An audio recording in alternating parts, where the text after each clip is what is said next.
Assalamualaikum warahmatullahi wabarakatuh. Saya Erlinda Putri Daril dengan nomor NIM 2005066 dari program studi D3 Keperawatan Universitas Widya Husada Semarang. Kali ini saya akan mempresentasikan hasil resensi novel saya. Novel yang berjudul Hujan yang ditulis oleh Terelie yang diterbitkan oleh Gramedia di Jakarta pada Januari 2016. Terdiri dari 320 halaman. Terelie merupakan penulis novel berkebangsaan Indonesia yang bernama asli Darwis. Dia lahir di Sumatera Selatan pada tanggal 21 Mei 1979. Tidak seperti penulis novel lainnya, Terelie tidak pernah menuliskan biodata seperti kontak, riwayat hidup, dan lainnya. Terelie merupakan anak ke-6 dari 7 bersaudara dengan orang tua yang berprofesi sebagai petani. Ia bersekolah di SDN 2 Kiking Timur, Sumatera Selatan, SMPN 2 Kikingun, Sumatera Selatan, dan SMAN 9 Bandar Lampung. Untuk menempuh sekolah keperguruan tinggi, Terelie harus merantau ke Pulau Jawa dan akhirnya dia masuk ke Fakultas Ekonomi. Terelie dalam novelnya yang berjudul Hujan menceritakan kisah cinta dan perjuangan hidup seorang gadis yang bernama Lail. Pada saat usianya yang baru menanjak 13 tahun, ia harus ditinggal oleh ayah dan ibunya dan menjadi yatim piatu. Pada hari pertamanya masuk sekolah, ada gempa dahsyat yang telah mengguncang kotanya. Beruntungnya, dia ditolong oleh temannya yang bernama Eso. Kisahnya dimulai dari ruangan. Seorang gadis yang bernama Lail yang mendatangi sebuah pusat terapi untuk menghilangkan semua kenangan pahit dalam hidupnya dengan menggunakan sebuah teknologi yang canggih pada masa itu. Terapi dimulai dengan memindai peta seluruh saraf otak Lail ditemani dengan fasilitator bernama Elijah. Lail menceritakan kisahnya dengan menjawab pertanyaan Elijah.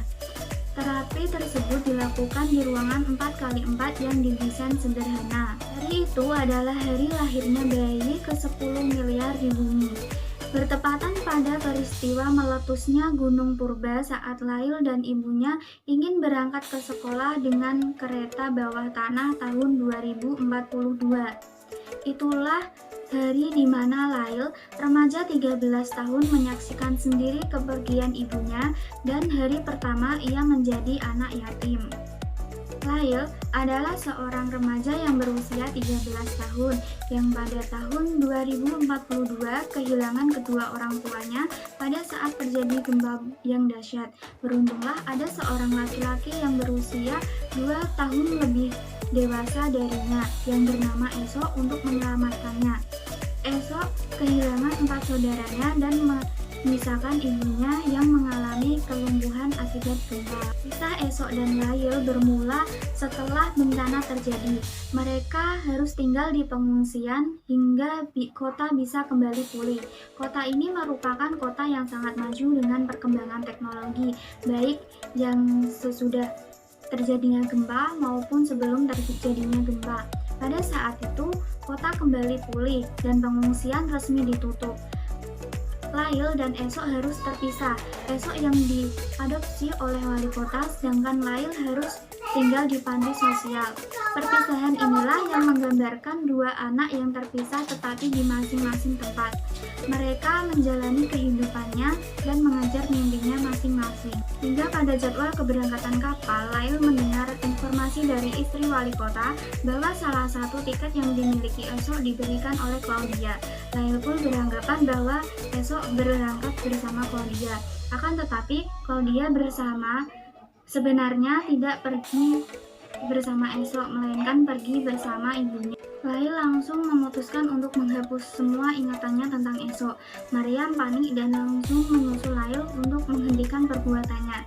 Akan tetapi, sudah terlambat. Lail sudah memulai melakukan terapinya. Elijah menjelaskan sekali lagi kepada Lail bahwa melupakan bukan menjadi masalah, tetapi menerimanya. Akhirnya, Lail selesai melakukan terapi tersebut. Ternyata ingatan Lail tentang Eso dan Mariam tidak ikut terhapus, melainkan menjadi benang biru untuk menunjukkan dan menyenangkan. Semua kenangan dipeluk ketika terapi berakhir dilakukan. 1 bulan kemudian, Esok dan Lail menikah di tengah teriknya matahari. Esok berjanji kepada Lail kalau tidak akan meninggalkan Lail lagi. Berikut tadi merupakan sedikit sinopsis dari novel yang berjudul Hujan. Kelebihan novel Hujan karya Terelia ini sangat menarik. Cerita di dalamnya mempunyai plot twist yang di luar dugaan yang membuat pembaca larut dan penasaran untuk terus membaca. Isi novel ini pun mudah dipahami oleh pembaca karena bahasa yang digunakan merupakan bahasa yang sederhana sehingga pesan yang ada di novel ini mudah untuk dipahami. Adanya kelebihan di novel Hujan yang ditulis oleh Terelia ini juga memiliki kekurangan. Dalam novel Hujan, Terelia tidak menempatkan para tokoh di dalamnya untuk berdoa dan beribadah. Beberapa tipe juga saya temui dalam novel ini. Tujuan dari resensi di atas yaitu 1. Untuk memenuhi tugas mata kuliah Bahasa Indonesia. Yang kedua, untuk memberikan gambaran cerita singkat dari sebuah novel kepada orang lain yang akan membacanya. Yang ketiga, untuk membantu pembaca lain tentang kelebihan dan kekurangan novel yang akan dibacanya. Dan yang keempat, memberikan suatu pendapat atau penilaian kepada penulis dan penerbit tentang novel yang dibaca tersebut.